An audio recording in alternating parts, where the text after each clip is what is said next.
there's a time for every purpose under the heaven. A time to be born, a time to die, a time to plant, and a time to pluck up that which is planted. A time to kill, and a time to heal. A time to break down, and a time to build up. A time to weep, a time to laugh, a time to mourn, and a time to dance. A time to cast away stones, and a time to gather stones together. A time to embrace, and a time to refrain from embracing. A time to get, and a time to lose. A time to keep, and a time to cast away. A time to rend, and a time to sow. A time to keep silent, and a time to speak. A time to love, and a time to hate. A time of war, and a time of peace. It's only 3 pages. Keen of mind, upright personality, friendly jest, many friends. This is how Dot was described in her high school yearbook in 1941. She was bright-eyed, bushy-tailed, and destined to go to college. Her love of learning began in early childhood and was influenced by her father. She spent a lot of time talking and reading the newspaper with him. Her younger brother, Bob, was brought into these sessions, and together they cherished this time with their dad. They also cherished their time with each other. They grew up as best buddies, and that closeness remained intact for over 50 years.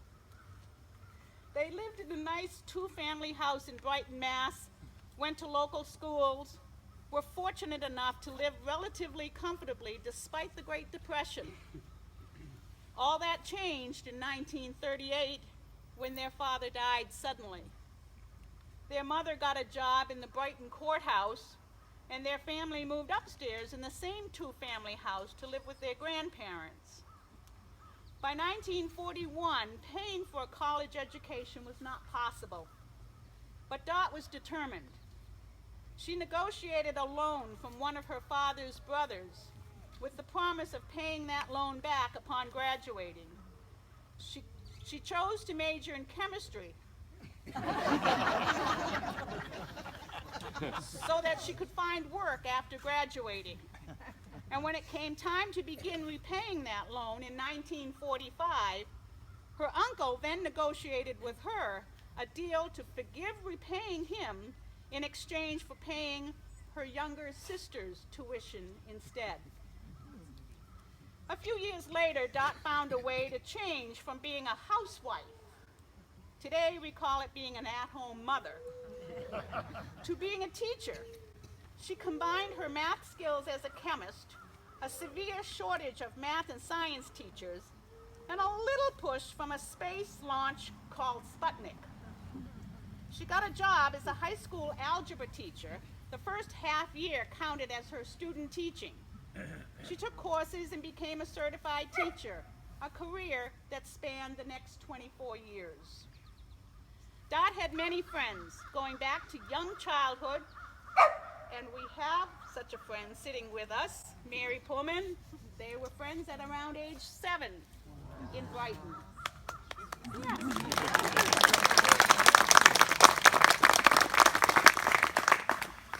Okay, I lost my place now. And also, don't worry, I can fill in the gaps, don't worry. And also from college, and one of her dearest college friends, graduating together, sharing the exact same birthday, is also with us at the ripe age of 93, and that's Mark Farnsworth right over here.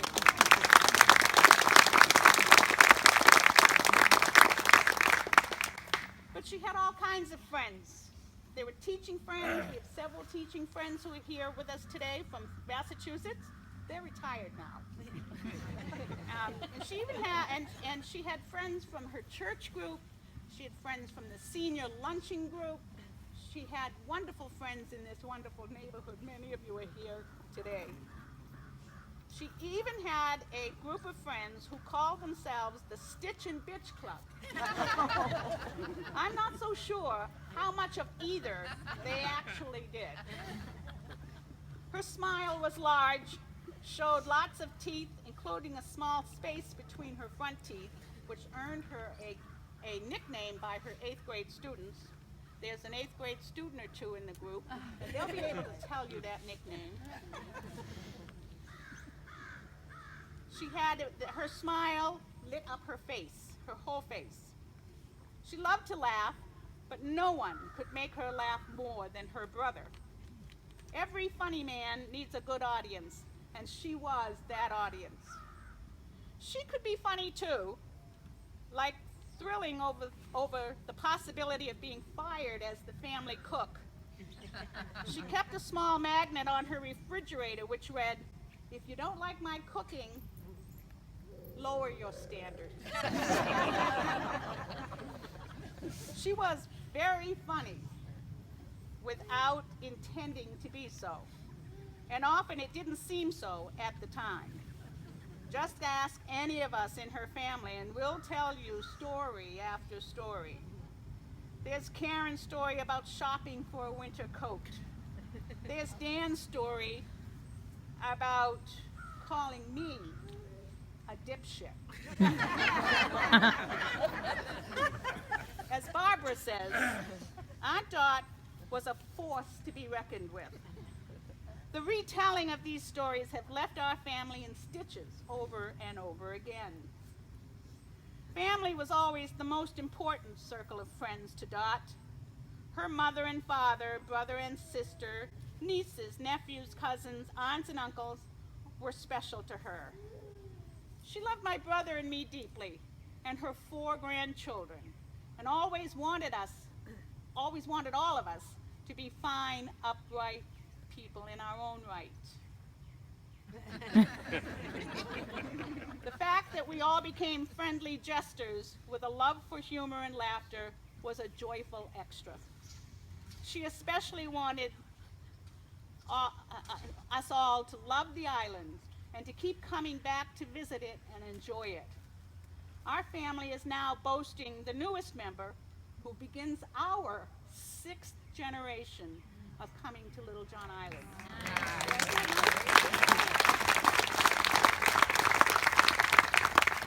Her strongest desire was to be able to live out her life right here. Always appreciating this life her grandparents gave to us all, generation after generation. Her last few years saw her keen mind, friendly jest, and big broad smile and sense of humor dim, but not her uprightness so much. She was sure to let me know if she felt I was being too bossy. Her spirit showed itself too when locking all the doors while I was mowing. Why, you ask? To keep the bums out. We will tell our stories and we will laugh and cry, but we will always be grateful to her for keeping our family's spirit going and keep us all coming back to where her heart lies. Thank you for the beautiful eulogy from Jane, my aunt. So Dorothy Harrington was my grandmother, and I would come up here from Chicago, which is where I live, to visit in the summer times. And last summer, the last time I was here, she had a piano hooked up, courtesy of Jane, and she started to play at the piano again. I think she was an organ player, if I'm not mistaken, when she was growing up. But hadn't played for decades, and at this point she didn't know really who I was in particular. She knew I was somehow related and was a family in some way, but didn't really know who I was. I'd have to remind her, and wasn't always sure who Jane was even near the end. But she was able to play the piano, and she was able to just start playing away. And I want to share with you basically the last thing I ever heard her play at the piano, the first and last thing I ever heard her play. And it's very important to me because I'm a classical pianist for a living, and it's sort of my passion and love in life. So it was pretty amazing to see her conjure up a song out of just her personal experiences and her memory. And the song she played was "Silent Night," and I think I said something like, "That's kind of a Christmas song, no? It's like this was July when I was here," and she was like, "Well, I suppose it is, yes." and that was it. So we went on listening to "Silent Night," and I was just helping her learn some more chords and flush it out more. So this is my personal version of her version of "Silent Night." So I hope you enjoy.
Good morning, everybody. My name is Nicole. I am Jane's stepdaughter. I have two really short stories to tell. The first one is several years ago, I came up here with my sister, Susan, and I came up here to visit, and we were sitting inside, and my stepmother, Jane, and myself, and my sister, Susan, and Dot, and we're all sitting in the living room, and we're visiting, and we're talking, we're having a nice time. And Dot, all of a sudden, she stands up out of her chair, and she's like kind of in a hurry, and we're looking, and she gets up out of her chair, and she says, "I need to put on my lipstick." She says, "I need to go out and check the mail." and Susan and I were hysterically, like really laughing about her needing to get out and get her on her lipstick to check her mail. So you could tell Dot was very conscientious about how she looked in her appearance. That's my first story, which I think is, I just find that really cute that she would have to put on her lipstick to go check the mail. So my second story is, once again, I had come up here with my sister, and we were getting ready to go out, and we were going to go out shopping that day. So we get in the car, and we all get in the car, and we go to whatever mall, and Jane wanted to get some work clothes for Susan. So I had said, at this time, Dot was pushed in a wheelchair, not all the time, but because we were out shopping, it was a long, walking around all day, she was in a wheelchair. So I said, "Look, you guys want to go, do your thing, get some clothes. let me push Dot in the wheelchair while you go look around and see what you want for clothes. So I pushed Dot around for quite a while, and at first I wasn't sure what to do, but I said, well, I'm just gonna go with the flow and just kind of, meander through the store and check out, like have her look at different pants or different tops and asked her if she likes them. And we got in quite a conversation about what she might like, what color she might like, if she liked the slacks that, I was showing her, or if she liked the color. And when we get up to the register, I could see Jane and Susan were ready to go. They were ready to check out. And we get up to the register, and along the register, there was not only the register, but there was many colors of nail polish.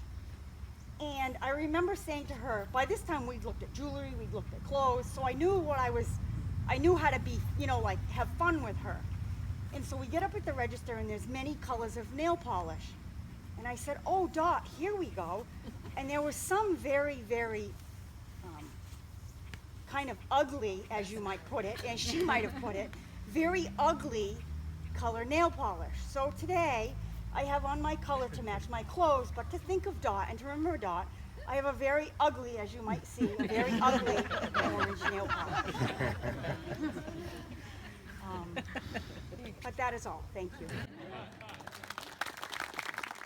You already heard my mother was a school teacher, so I want to share this story. When I was about to go to the 7th grade, first day of school at the Lincoln Junior High School, my mother was the math teacher there, 7th and 8th grade. My sister already survived 2 years there, and now it's my turn. She didn't have my mother as a math teacher, and my mom assured me that I would not have her also, because that's the way my mother was. It was the right thing to do. There were other math teachers.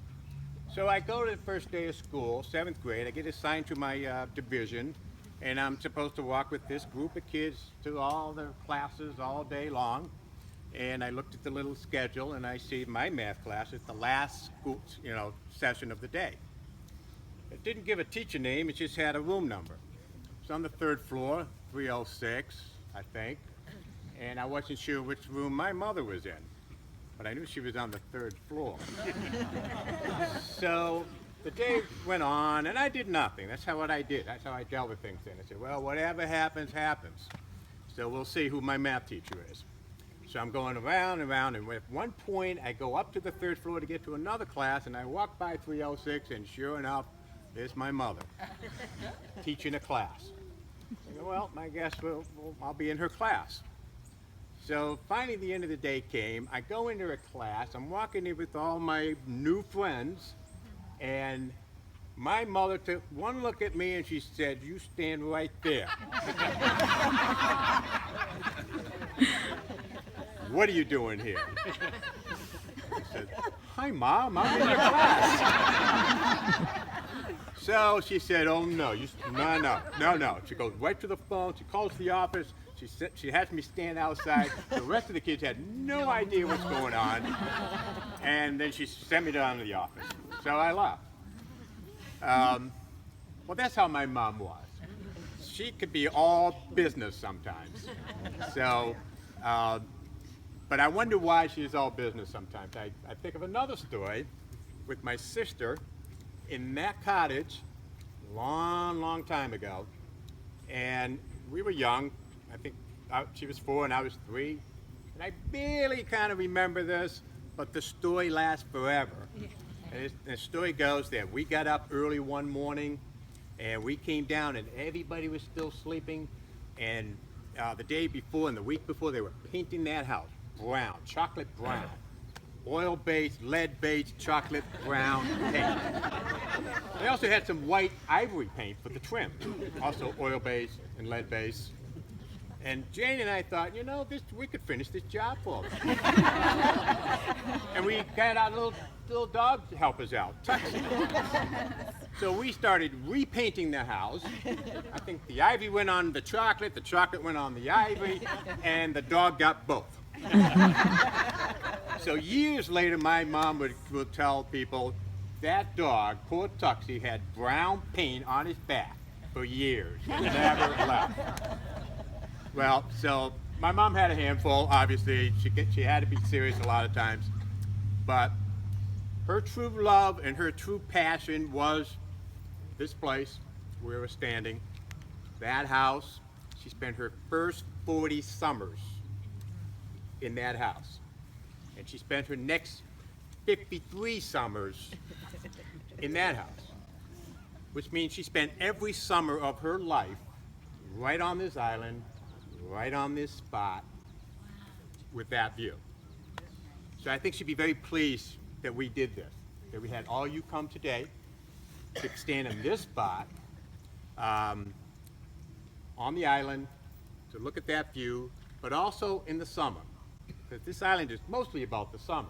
Even though there's a lot of residents here, year-round residents here, including my mom, who lived here 35 years year-round, the last 35 years. But she passed last winter, and Jane and I decided it is much more appropriate to celebrate her life and the things that meant the most to her, family, friends, island, this place, and that view. At this time, I want to take the opportunity to, on behalf of the family, thank everybody for coming. Great to see you all. And before we have our last reading, I'd like to also have a special thanks to my sister Jane, who provided my mom's really final wish, was to live all her life and actually die on this island and nowhere else. So thank you, Jane. Hi, everybody. I'm going to read a poem that was very special to my grandmother and this island. Bear with me because it's going to be hard to get through. Once you have slept on an island, you'll never be quite the same. You may look as you looked the day before and go by the same old name. You may bustle about in street and shop. You may sit at home and sew. But you'll see blue water and wheeling gulls wherever your feet may go. You may chat with neighbors of this and that, and close to your fire keep. But you'll hear ships whistle and lighthouse bell and tides beat through your sleep. Oh, you won't know why, and you can't say how, such change upon you came. But once you've slept on an island, you'll never be quite the same. Thank you.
And the things that meant the most to her, family, friends, island, this place, and that view.